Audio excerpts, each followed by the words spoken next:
క్షత్రియ జై జై అగ్నిమణి Kulakshatriya. Target August 7 మొదటి భాగం లైవ్లో. అసలు ఈ లైవ్ ఉద్దేశం ఏంటి, ఏమి చెప్పదలుచుకున్నాను? దీనికి ముందు ఇచ్చిన లైవ్లో ఉపోద్ఘాతంలో చెప్పిన అంశాలను మరొకసారి స్పృశిస్తూ నేను ఎన్నోసార్లు గతంలో చెప్పినట్లుగా కేవలం ఒక 10 సంవత్సరాలు మాత్రమే ఈ కులంలో నాకు ఉన్నటువంటి అనుభవం కానీ, ఈ కుల సంఘాల పట్ల నాకు ఉన్నటువంటి అవగాహన కానీ కేవలం ఒక 10 సంవత్సరాల లోపల మాత్రమే ఏర్పడింది. అంతకుముందు నా యాక్టివిటీ యాజ్ ఎ గవర్నమెంట్ ఎంప్లాయీగా, ఒక ట్రేడ్ యూనియన్ లీడర్గా ఒక స్థాయికి వెళ్ళిన తర్వాత ఒక ఫ్రీజ్ అయిపోయి, ఎందుకంటే మీద నేను ఒక స్థాయికి వెళ్ళిన తర్వాత కులం అనే ఒక నిచ్చెన నాకు ఉపయోగపడలేదు. నా తోటి ఆర్గనైజేషన్స్ అందరికీ కూడా, లీడర్స్ అందరికీ కూడా వారి వారి జాతి రాజకీయ నాయకుల దగ్గరకు వెళ్ళి వారి ద్వారా వారి సభ్యుల యొక్క గ్రీవెన్స్ని వారు సాధించుకునేటువంటి ప్రయత్నాలు నా దగ్గరికి వచ్చేసరికి నేను నిస్సహాయుని అయిపోయి, వెనక పడిపోయినటువంటి దుర్భర పరిస్థితుల్లో అసలు ఏమిటిది, ఏమి జరుగుతుంది అని చెప్పి వెనక్కి తిరిగి చూసుకుంటే నాకు ఒక్కడికే కాదు, ఈ జాతిలో ఎందరికో ఇటువంటి విచారకరమైనటువంటి పరిస్థితులను ఎదుర్కొంటున్నారు అన్న విషయం అవగతమయ్యి, ఈ కుల సంఘాల పట్ల, కులం పట్ల జరుగుతున్నటువంటి విషయాల పట్ల అవగాహన చేసుకునే ప్రయత్నంలో నేను ముందుకు వెళ్తూ అందరికి లాగానే ఇప్పుడు ఫర్ ఎగ్జాంపుల్ ఆగస్టు 7న పొన్నమండ లక్ష్మణస్వామి వర్మ గారి జయంతి. ఆయన జయంతి చేసుకునే కార్యక్రమంలో ఆయన జాతిపితగా కొనడం అనేది పెద్ద మ్యానిపులేషన్. వాస్తవానికి కొన్ని వేల సంవత్సరాల చరిత్ర, సామాన్య శకానికి పూర్వమే, అసలు ఈ యుగాలకి ప్రారంభంలోనే, నాట్ ఓన్లీ కలియుగం, ద్వాపర, త్రేతాయుగం, కృతయుగం, వాటన్నిటికీ కూడా ఈ భూమి మీద మానవుడికి మనువే రుద్రవన్య మహారాజు అని చెప్పి వనికుల విలక్కం తదితర పుస్తకాలన్నీ కూడా మనకి చెబుతున్నాయి. వాటిని ప్రమాణంగా తీసుకుని వాటి ప్రామాణికతతోనే మద్రాసు హైకోర్టులో కూడా కేసులు గెలిచాము, న్యాయ పోరాటాలు ఎన్నో సాధించగలిగాం, మన వారి పూర్వీకులు సాధించగలిగారు వాటన్నిటిని కూడా.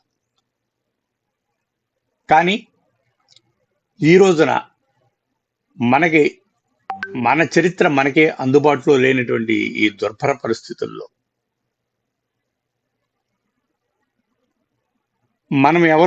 మనం వెనక్కి తిరిగి చూసుకుంటే బలవంతంగా నెట్టివేస్తున్న పరిస్థితుల్లో ఆ రోజున మన చరిత్రని తిరిగి నిలబెట్టినటువంటి పొన్నమండ లక్ష్మణస్వామి వర్మ గారిని కూడా జాతి పితగా మ్యానిపులేటెడ్ చేసి మన మీద రుద్దటం నిజంగా చాలా దురదృష్టకర విషయం. నేను కూడా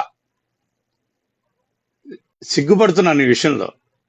గత 5 సంవత్సరాల క్రితం వరకు కూడా, 4 సంవత్సరాల క్రితం వరకు కూడా, 5 సంవత్సరాలు కాదు, 4 సంవత్సరాల క్రితం వరకు కూడా పొన్నమండ లక్ష్మణస్వామి వర్మ గారు మన జాతి పిత అని చెప్పి అనుకున్నాను. కానీ జాతి పితకి, జాతి పితామహులకి మధ్యలో ఉన్నటువంటి స్వల్పమైన తేడాని నాకు అవగతమైన తర్వాత మన వాళ్ళకి చెప్పే ప్రయత్నం చేసినప్పుడు బలవంతంగా నా నోరు మూయించాలని చెప్పి సదరు జాతిపితగా మన రుద్దబడినటువంటి వ్యక్తులు చాలా భయంకరమైన దాడి చేశారు. దాన్ని తట్టుకుని నిలబడ్డాను. ఈ రోజున మన వాళ్ళందరికీ కూడా దాని మీద అవగాహన ఏర్పడింది.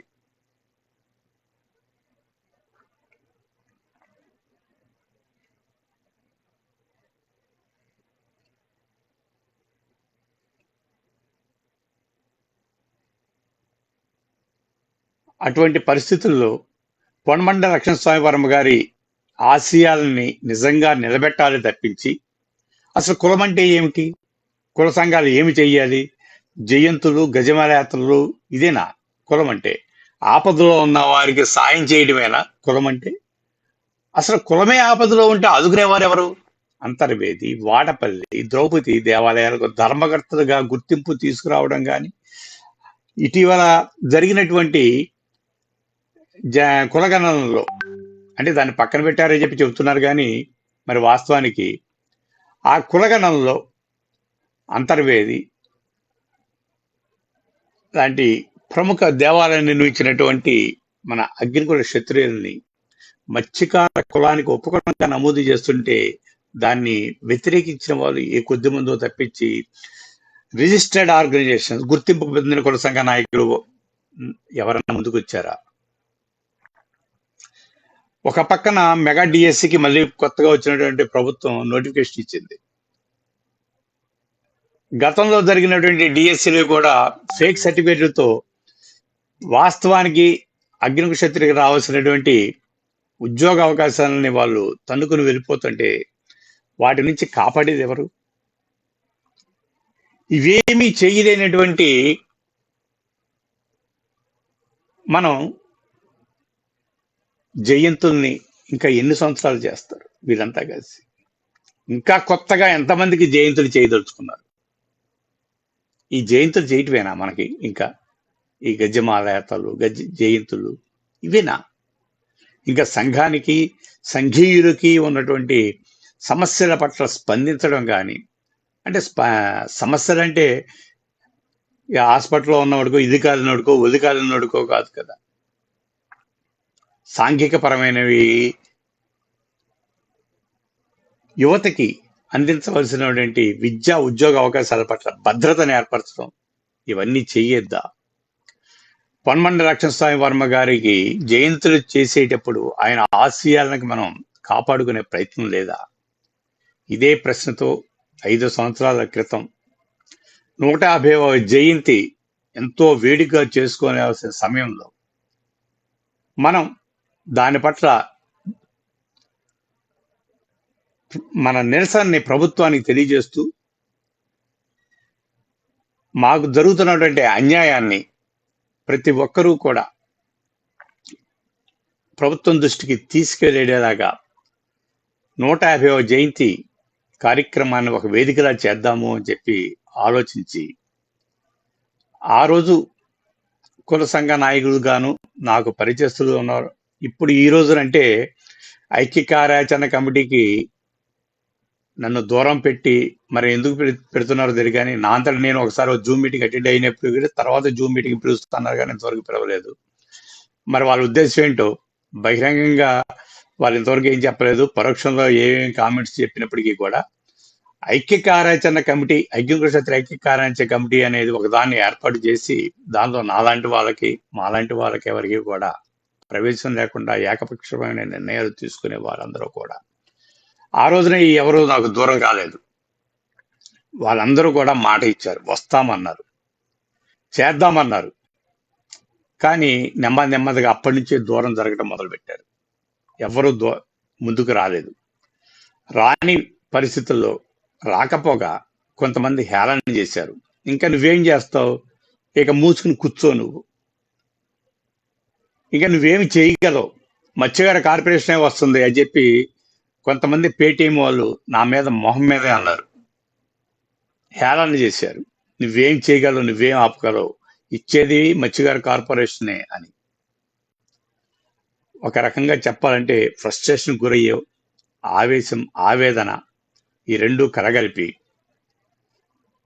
సొంతగానే విజయవాడలో ధర్నా కార్యక్రమం చేస్తున్నాము రమ్మని చెప్పి దానికి ఒక కార్యాచరణ ప్రకటించి అందరినీ ఆహ్వానించడం జరిగింది.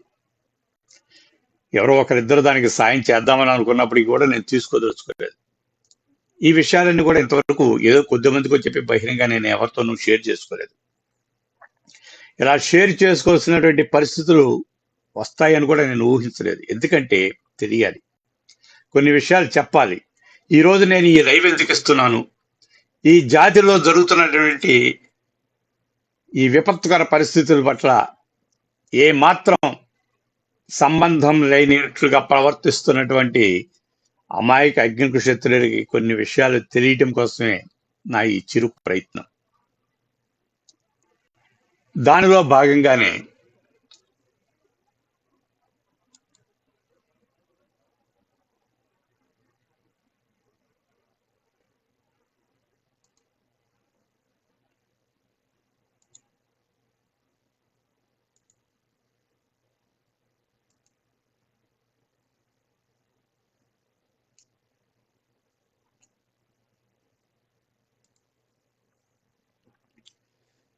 మొదట్లో జూలై 26న 2019, 5 సంవత్సరాల క్రితం మొదలుపెట్టిన ఈ ప్రస్థానంలో నేను ఇందాక చెప్పినట్టుగా కొండమండ లక్ష్మణ స్వామి గారి జయంతి సందర్భంగా అందరం కలిసి చేద్దాము అని చెప్పని మేల్కొనండి మేధావులారా, ఉద్యోగస్తులారా, విద్యావంతులారా, సంఘ నాయకులారా, ప్రాచీన అగ్నిక్షత్రియ జాతి ఔన్నత్యాన్ని విస్మరించి జాతి ఔన్నత్యాన్ని దారి మళ్లించి అనువంశిక చరిత్రకు చితి పెట్టి చలిమంట కాగుతున్న కుహన రాజకీయ నాయకుల కుటిల సదరంగపు ఎత్తుల వలన ప్రాచీన అగ్నిక్షత్రియ జాతి ఔన్నత్యాన్ని విస్మరిస్తున్న సంఘ నాయకులారా, విద్యావంతులారా, ఉద్యోగస్తులారా, మేధావులారా, మేల్కొనండి మేల్కొనండి అని ఇచ్చినటువంటి ఈ పిలుపుకి ఆ రోజున స్పందించి ఇంచుమించుగా అన్ని కుల సంఘ నాయకులు పాల్గొంటాము, మేము కూడా ఈ ధర్నాలో పాల్గొంటాము అని చెప్పి మాట ఇచ్చి మాట తప్పారు. నిరాహార దీక్షకి అవసరమైతే ఆమరణ నిరాదీక్షకి కూడా నేను కూర్చుంటాను అని చెప్పి నాకు హామీ ఇచ్చి, ఒక వ్యక్తి హామీ మీదే మీరు మొట్టమొదట మీరు కూర్చుంటానంటేనే ఈ కార్యక్రమాన్ని నేను చేపడతాను, నేను అనౌన్స్ చేస్తానంటే 600 106 నేను వస్తాను అని చెప్పి నా పెద్ద మనిషి కోరంగిలోకి వెళ్ళి చందాలు వసూలు చేసిన కార్యక్రమం చేసుకోవటం నిజంగా చాలా బాధ కలిగించిన విషయం. అది వివక్ష గురుతున్న జాతి పరంగా కాకుండా సగటు భారతీయుడిగానే మన చరిత్రను మనం కాపాడుకునే ప్రయత్నం చేయలేకపోవడానికి కారణం మన జాతి ఔన్నత్యాన్ని దారి మళ్లించటమే. క్రియాశీలక చైతన్యాన్ని జాతి అభివృద్ధికి దూరం చేస్తున్న ప్రధానమైన అంశాల్లోని మూడింటిపై ఆ రోజున నేను లేవనెత్తిన అంశాలు ఇప్పటికీ అలాగే ఉన్నాయి. పైపెచ్చు ఏమన్నారంటే రాష్ట్ర వ్యాప్తంగా కమిటీలు వేస్తాము అని చెప్పి అన్నారు. ఏ ఆపదలో ఉన్నారనే ఏ జాతి వారికి అయితే మీరు సహాయపడుతున్నారో ఆ జాతే నిస్సహాయ స్థితిలోకి వెళుతూ కనుమరుగు కానుంటే మీ జాతి మనుగడ ఎక్కడా? మీ జాతికి మీ చేయూత ఎక్కడా? మన యువకుల్లో ఉన్న బడబాగ్ని లాంటి ఈ చైతన్యాన్ని జాతి జనుల సహాయానికే తప్ప హంపసైపోయి ఉన్న ఈ జాతికి కనీసం ఆక్సిజన్ మాస్క్గా అయినా సరే అందించకుండా చేయడంలోనే యువతలోని చైతన్యం జోకొడుతున్న అసలు కుట్రని తేటతల్లం చేస్తూ నేను మొదలుపెట్టినటువంటి ఈ ప్రయత్నం ఎక్కడ వేసిన గొంగలి అక్కడే ఉన్నట్లుగా ముందుకు సాగపోవటం చాలా శోచనీయమైన విషయం. చాలా బాధ కలుగుతుంది. అంతర్వేది ఆలయ హక్కులు చేతులు మారిన తర్వాత మొదలైన గజమాల యాత్ర ద్వారా యువతలో పెళ్ళిబూతున్న చైతన్యాన్ని జాతి పునర్నిర్మాణానికై క్రియాశీలక రూపంలోకి కనీసం వీసవంతు ఎత్తైనా మార్చుకోలేకపోతున్నామే. 2 ఏళ్లకు ఒకసారి భూముల లీజులు తెర మీదకు వచ్చినప్పుడల్లా అంతర్వేదిలో అరంగేటం చేసే వ్యక్తులు కాస్త గుర్తింపు రాగానే అంతర్వేదిని మర్చిపోతున్నారు తప్ప గజమాల యాత్ర క్రెడిట్ కోసం పోటీ పెట్టే వ్యక్తి సైతం తర్వాత అంతర్వేదిపై ఏ సమస్య వచ్చినా కంటికి కనిపించలేదన్న ఆరోపణ నేటికి పరిస్థితికి ప్రత్యక్ష తార్కాణంగా అలాగే నిలిచిపోయి ఉంది.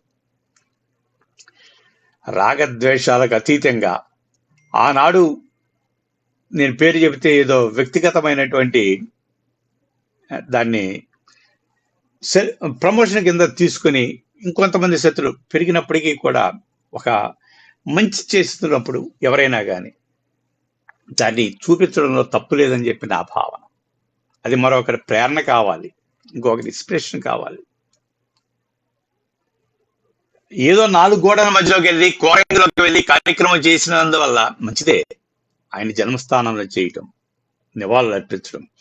కానీ మనం చేసే కార్యక్రమము బయటికి వచ్చి 10 మందిలో తెలియాలి కదా, సిటీలో రావాలి కదా.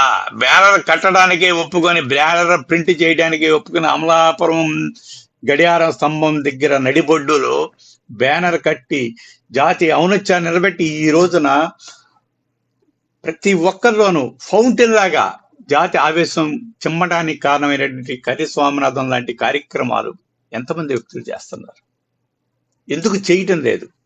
గజమాల యాత్రలైనా సరే పబ్లిక్ లో తీసుకొచ్చి చేసి అక్కడికి వెళ్ళి 4 గోడల మధ్యలో చేయకుండా ఉవ్వెత్తున ప్రజల చైతన్యాన్ని ప్రతి యువతలో ప్రతి ఒక్కరిని చైతన్యం తట్టిదేపినటువంటి ఈ కార్యక్రమాలని ఎందుకని చేయటం లేదు? అలా ప్రశ్నించి చేద్దామని అడిగినప్పుడు సరే చేద్దాము అని చెప్పని హామీ ఇచ్చి ఆ రోజున రాకుండా దానికి మేనమేషాలు లెక్క పెట్టుకుంటూ మరొకసారి చేద్దాం దీని మీద కార్యక్రమాన్ని అని చెప్పి ఎవరికి తోచిన ప్రదేశాల్లో ఎవరికి నచ్చిన ప్రదేశాల్లో వాళ్ళు చేసుకున్నారు. అసలు ఈ ధర్నా ఎందుకు చేయాలి అని చెప్పని సన్నాయి నొక్కినటువంటి మాడ అనుకో ఆ టీంకి ఆ రోజున కూడా చాలా స్పష్టంగా ధర్నాకి ఒక 3 రోజుల ముందు జాతిపిత జయంతి రోజునే మనం ధర్నా ఎందుకు చెయ్యాలి అనే దాని మీద ఒక వివరణ పూర్తిగా ఇవ్వడం జరిగింది. వీరేమంటారంటే చంద్రబాబు నాయుడుకు జగన్కు వినత పత్రాలు ఇవ్వడం ద్వారా మనకి చాలా కార్యక్రమాలు జరుగుతాయి, ఆందోళన కార్యక్రమం చేద్దాం, రాష్ట్రం మొత్తం కలిసి మనం కమిటీలు వేద్దాం అన్నారు. కమిటీలు వేసి ఏంటి ఉపయోగం? కార్యాచరణ లేని కమిటీల వల్ల ఏంటి ఉపయోగం? ఎన్ని కమిటీలు వేస్తాం? దీనివల్ల ఆయన ఆశయాలను నిలబెట్టుకోలేదన్న బాధ, కించిత్ బాధ లేకపోతే ఎలాగా? సరే మీరు కమిటీలు వేయండి, నేను కార్యాచరణ ప్రారంభిస్తున్నాను అని చెప్పి ఒంటరిగా వెళ్ళడానికే ఉపయుక్తున్నాయి. ఆ కార్యక్రమానికి ఏ సంఘ నాయకులు కానీ ఏ రాజకీయ పార్టీ నాయకుని ప్రత్యేక ఆహ్వానించడం లేదు. ఈ క్షణం వరకు నేను ఒంటరిని, ఆగస్టు 7 తర్వాత నాతో ఎంతమంది కలవనున్నారో ఎదురు చూస్తున్నాను అంటూ ఎవరైనా మాకు గౌరవం దక్కాలి అని ధర్నాకి వస్తే ఈ కార్యక్రమంలో వారు ఎటువంటి సంబంధం లేదు అని చెప్పి స్పష్టంగా చెబుతూ స్థూలంగా అగ్నికుల క్షత్రియుల యొక్క జాతికి కార్పొరేషన్ ఒక్కటే కాదు, జాతి ఉనికిని కాపాడుకోవడం చాలా అవసరమని 5 సంవత్సరాల క్రితమే వెలుగెత్తి చాటి మేము సూర్యవంశ రాజులు అని చెప్పి తాత ముత్తాతల కాలం నుంచి చెబుతున్నటువంటి దాన్ని కాదు అని చెప్పి చెబుతున్నటువంటి కొన్ని గొంతులు మూయించగలిగాను ఈ రోజుకి. ఆ రోజుకు ఉన్నటువంటి గొంతులు. అయితే ఈ ధర్నా ఏం సాధించింది అన్నది ముందు నేను జరిగిన పోస్టులో చెప్తాను. ఇది స్పష్టంగా ఆ రోజున ధర్నాలో జరుగుతున్న అంశాల పట్ల ప్రతి ఒక్కరికి కూడా వివరించి చెప్పడానికి చేసిన ప్రయత్నంలో భాగంగానే పెద్దలు, మన పూర్వీకుల యొక్క, నేను అనుకోవటం వాళ్ళ ఆశీర్వచనం లేకపోతే నేను ఈ మహత్తర కార్యక్రమాన్ని చేయగలిగినేమో చెప్పి నేను అనుకోలేదు ఈ రోజున. ఎందుకంటే ఈ కార్యక్రమం ద్వారా నా జీవితంలో ఒక ముఖ్యమైన సంఘటన జరిగింది. అదే చోళరాజన్స్ వారసుని నేను ప్రత్యక్షంగా కలుసుకోవటం. నా జీవితంలో నేను మర్చిపోలేని సంఘటన అది. ఈరోజు ఆయనకి ఆస్తి లేకపోవచ్చు, అయిన వాళ్ళే మోసం చేసి ఉండొచ్చు. అన్నామలై యూనివర్సిటీకి 1000 ఎకరాలు అన్యాక్రాంతం అయిపోయి ఉండొచ్చు. దానం కింద ఇచ్చిన పేరుని నిలబెట్టుకోలేకపోయి ఉండొచ్చు. పామాక రాజకీయ పార్టీ నమ్మించి మోసం చేసి ఉండొచ్చు. ఎక్కడెక్కడ మీకు భూములు ఉన్నాయో చెప్పండి, మేము మీకు సాయం చేస్తామని చెప్పి ఒకసారి వచ్చి అడిగి వెళ్ళిన వాళ్ళే కానీ ఆక్రమించుకుని మళ్ళీ తిరిగి రాని వాళ్ళు ఉండొచ్చు. ఇలాంటివి అన్ని చెప్పినప్పుడు బాధ, పరిసప్త హృదయాలతో, బరువైన గుండెలతో, దగ్గుతుకబడిన గొంతులతో ఆయనకి నేను స్వాగతం పలకడం తప్పించి ఏమీ చేయలేని ఒంటరితనంలో ఆ రోజు ఈ కార్యక్రమానికి ఆయన వస్తున్నాడు అని చెప్పని ముందు రోజే ఆయన అందరికీ తెలియజేసింది జరిగింది. అగ్నికుల క్షత్రియులని విడగొట్టడం అనేది తప్పు, మేమంతా ఒకటే అని చెప్పి సంఘీభావం ప్రకటించడానికి ఈ రోజున నూతనంగా నిర్మించబడినటువంటి పార్లమెంటులో స్పీకర్ స్థానానికి, అధికార దర్పానికి చిహ్నంగా నిలబెట్టినటువంటి సెంగోలుని అందించినటువంటి క్షత్రియ రాజవంశ జాతి ఏదైనా ఉందంటే చోళులు కదా, మన అగ్నికుల క్షత్రియులు కదా. అటువంటి రాజవంశానికి చెందినటువంటి వ్యక్తి మన దగ్గరికి వస్తే ఈయన ఎవరు అని చెప్పి అనుమానాస్పద చూపులు చూస్తూ అసలు వీళ్ళకి మనకు సంబంధం లేదు అంటూ మ్యానిపులేట్ చేసిన, సన్నాయి నొక్కిన వ్యక్తులే తప్పించి వీళ్ళ యొక్క వంశ చరిత్రని ఈ రోజున నెమ్మదిగా ఈవెన్ ప్రెసిడెంట్ ఆఫ్ ఇండియా కూడా ప్రవేశం లేని చోట చిదంబర దేవాలయంలో మీకు మరొకసారి చెబుతున్నాను, ఈ సమస్త భూమండలానికి gravity power, centre of the gravity, గర్భిణాభిస్థానం చిదంబర దేవాలయం అని చెప్పి నాసా వాడు 7 సంవత్సరాల పైగా చేసినటువంటి ప్రయోగాత్మకంగా నిరూపించాడు, ప్రయోగాలు చేసి అక్కడ. అటువంటి ఆ చిదంబర దేవాలయంలో కుడికాలి బొటన వేలి కింద భూమి గుండ్రంగా తిరుగుతూ ఉంటుంది అని చెప్పని నాసా శాస్త్రజ్ఞులు కూడా నిరూపించారు, ధృవీకరించారు. అంటే అందరికన్నా ఈ సమస్త భూమండలానికి అత్యున్నతమైనటువంటి స్థానంలో, సమస్త భూమండలానికి చక్రవర్తులుగా పట్టాభిషేకం చేయించుకునేటువంటి అరుదైన గౌరవం చోళ రాజవంశస్థులకు ఉంది. అది ఎక్కడ? ఆ చిదంబర దేవాలయంలో పంచాక్షరిపడి వద్ద. ఆ పంచాక్షరిపడి వద్ద జరుగుతున్నటువంటి ఆ కార్యక్రమంలో అక్కడికి వేదిక తప్పించి ఈవెన్ ప్రెసిడెంట్ ఆఫ్ ఇండియా కూడా ప్రవేశం లేదు. మధ్యలో చోళులు పరాజయం చెందిన కొన్ని సమయాల్లో ఇతర రాజవంశాల వాళ్ళు అక్కడ ఉన్నటువంటి దీక్షితులని మాకు కూడా పట్టాభిషేకం చెయ్యండి అని అడిగితే, మా తలలు వేరైనా సరే మేము పట్టాభిషేకం చేయము అని చెప్పి వాళ్ళు మొండికేసి ఎవరికి చేయనటువంటి చరిత్ర ఇది. మనం చెప్పుకోవటం కాదు, విదేశీ చరిత్రకారులు రాసి చూపించిన చరిత్ర ఇది. అలాంటి వ్యక్తిని తీసుకొచ్చి సంఘీభావం ప్రకటిస్తే ఆ రోజు పాల్గొనలేకపోయిన వారైనా సరే తర్వాత ఏం జరిగింది? ఇదంతా ఎందుకు చెబుతున్నామంటే, కొంతమంది ఈ కార్యక్రమం చేద్దాము అన్నప్పుడు అయిపోయింది, ఇంకా నువ్వే చేయగలవు, మత్స్యకార కార్పొరేషన్ వస్తుంది, నువ్వు ఆపలేవు అని చెప్పి హేళన చేసినటువంటి వ్యక్తులు ఇప్పటికీ కూడా మీరు వాట్సాప్లో ఫేస్బుక్లో పోస్టింగ్లు పెట్టడం కాదండి, ప్రత్యక్ష కార్యాచరణకు రండి అని విమర్శించేవాడు విమర్శించడైతే, నేను మీ శిష్యుడండి, గురుగారు రండి, మీ వెనక నేను ఉంటాను అని చెప్పి చాలా తెలివిగా మ్యానిపులేటెడ్ కామెంట్లు పెట్టేవాళ్ళు కూడా నాకు కొత్త ఏమీ కాదు, ఇప్పటికీ ఉన్నారు వీళ్ళంటే వాళ్ళందరూ కూడా. కానీ వాళ్ళెవ్వరూ కూడా ఇంతవరకు ఈ 5 సంవత్సరాల కాలంలో పొన్నమండలాక్ష స్వామి వర్మ గారి ఆశయాలను నిలబెట్టడానికి జయంతులు చేయడమే కానీ ఒక్కరు కూడా ముందుకు రాకపోవటం నిజంగా చాలా దురదృష్టకర విషయం ఇది. ఆగస్టు 7న ఆ రోజున 5 సంవత్సరాల క్రితం జరిగినటువంటి ఆ ధర్నా ఏమి చేసింది, ఏం సాధించింది అన్న దానికి ఆ రోజునే 2 రోజుల తర్వాత నేను పెట్టిన పోస్ట్లో ఈ కార్యక్రమం ఒకసారి వినండి. ఇది సొల్యూషన్. అప్పటి వరకు కూడా అగ్నికుల క్షత్రియ కార్పొరేషన్ కావాలి, మత్స్యకార కార్పొరేషన్ వద్దు మాకు అని ఒక సొల్యూషన్, పరిష్కారం లేనటువంటి వాదన వినిపిస్తూ ఉండేది. 2 విభిన్నమైన వాదనలు. మాకు అగ్నికుల క్షత్రియ కార్పొరేషన్ కావాలి, మత్స్యకార కార్పొరేషన్ వద్దు అని చెప్పేవాళ్ళు. దీన్ని మత్స్యకార నాయకులు ఏం చేసేవాళ్ళంటే, అరే వీళ్ళంతా కూడా చదువుకున్న వాళ్ళరా, ఉద్యోగాలు చేసేవాళ్ళు, కడుపు నిండిన వాళ్ళు, కడుపు మండిన వాళ్ళు,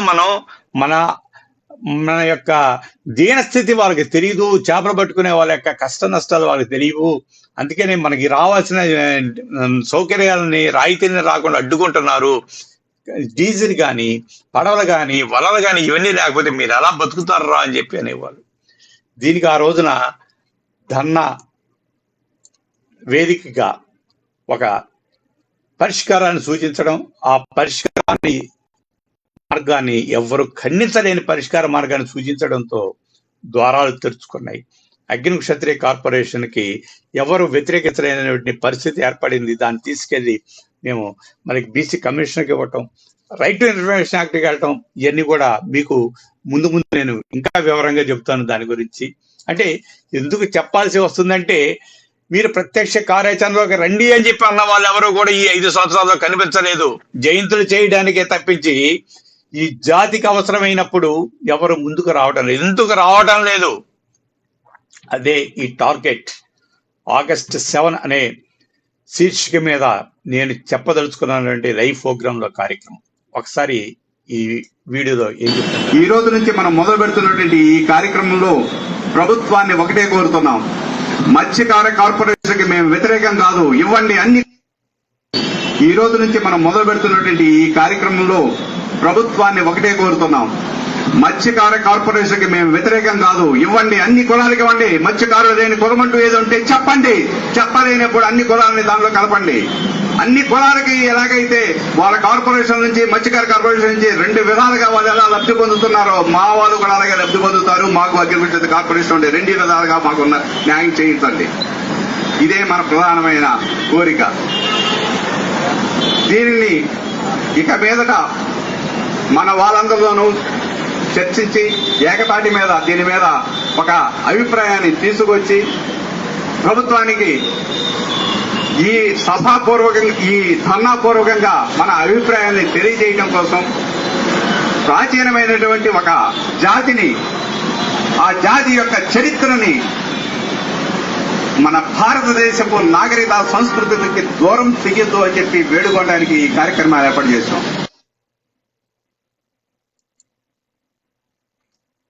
స్థానికంగా ఉన్నటువంటి న్యూస్ ఛానల్లో కూడా ఇదే విషయాన్ని ప్రస్తావించారు. అగ్నికుల క్షత్రియుల అభ్యున్నతికి రాష్ట్ర ప్రభుత్వం 5 కోట్ల రూపాయలతో కార్పొరేషన్ ఏర్పాటు చేయాలని అగ్నికుల క్షత్రియ సంఘం డిమాండ్ చేసింది. అంతేకాక అగ్నికుల, వన్యకుల క్షత్రియులను విడదీసే జీవో నెంబర్ 1620లను తక్షణం రద్దు చేయాలని నాయకులు విజ్ఞప్తి చేశారు.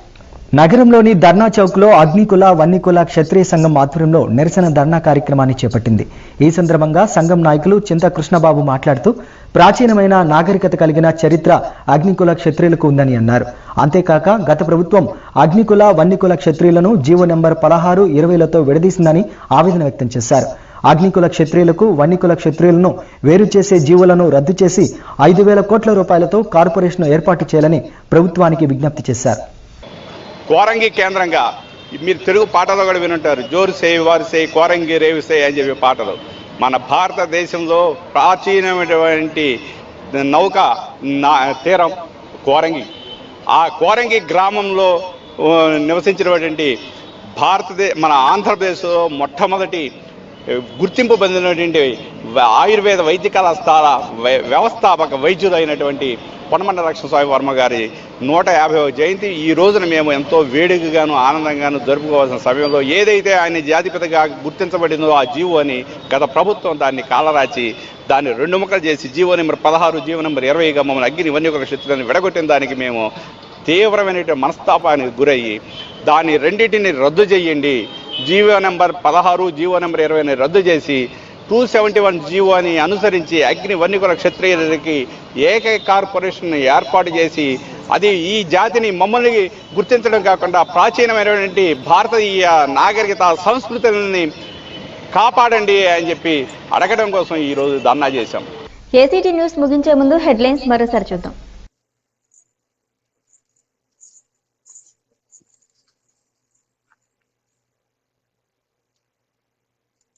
ఆ రోజున అగ్నికుల క్షత్రియుల్ని, వన్యకుల క్షత్రియుల్ని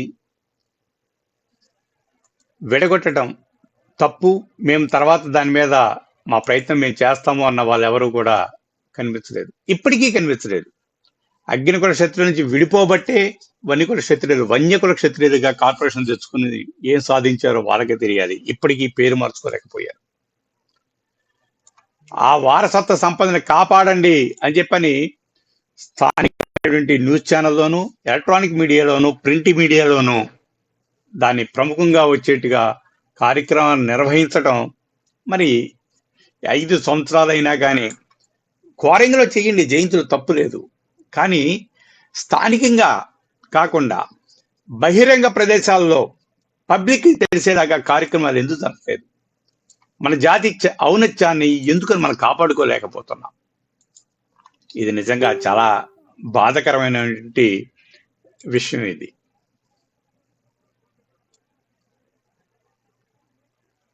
అందుకనే మళ్ళీ తిరిగి ఆగస్టు 7కి టార్గెట్ చేసుకుని మనం ఏదైనా సరే సాధించాలి అని చెప్పి ఒక లక్ష్యంతో మీ ముందుకి ఈ లైవ్ ప్రోగ్రాంతో రావడం జరిగింది. ఇప్పటి వరకు కూడా మేము చేసింది ఏమి చేయలేదు అని చెప్పి ఏమి లేదు అనుకునేటువంటి అమాయకుల కోసం ఈ లైవ్ టెలికాస్ట్. అన్నీ తెలిసిన మీలాంటి వాళ్ళ కోసం కాదు, ఏమనుకోకండి. ఎందుకంటే కడుపు రగిలిపోతుంది, బాధ, గొంతులో సుడి తిరుగుతూ డగ్గుత్తుకు పడ్డ గొంతుతో ఏమి చెప్పాలో కూడా తెలియనటువంటి విపత్కర పరిస్థితుల్లో నేటికి తొలగిపోవటం లేదు. రేపటి యువత భవిష్యత్తు అంధకారంలో ఉంది. ఆటలో అరటిపండులాగా కాదు, కరివేపాకులాగా తీసి అవతల పడవేసే రోజులు ముందు ఉన్నాయి. 50 సంవత్సరాల క్రితం అంతర్వేది మన చేతి జారిపోతుంది అని చెప్తే ఎవ్వరూ విశ్వసించేవారు కాదు బహుశా. కానీ ఈ రోజున అంతర్వేది మన చేయి జారిపోయిందని నిట్టూర్పు విడిచే వాళ్ళు రేపటి రోజున అగ్నికుల క్షత్రియ అనే కులం పేరు కూడా మనం చేయి జారబోతుంది అని చెప్పి తెలుసుకోవాలి. ఒక పక్కన మత్స్యకార కులానికి అగ్నికుల క్షత్రియ కులం కాదట, ఉపకులం అంట. అసలు అర్థమవుతుందా ఎవరికన్నా? ఆవేశం లేదా? బాధ లేదా? అగ్నికుల క్షత్రియుని ఒక ఉపకులం కింద రికార్డు చేస్తాడు, నమోదు చేస్తుంటే కాదు అని చెప్పి చెప్పుకోలేటానికి గొంతు విప్పలేని వారికి ఈ జాతిలో మనుగడకి అర్హత ఉందా?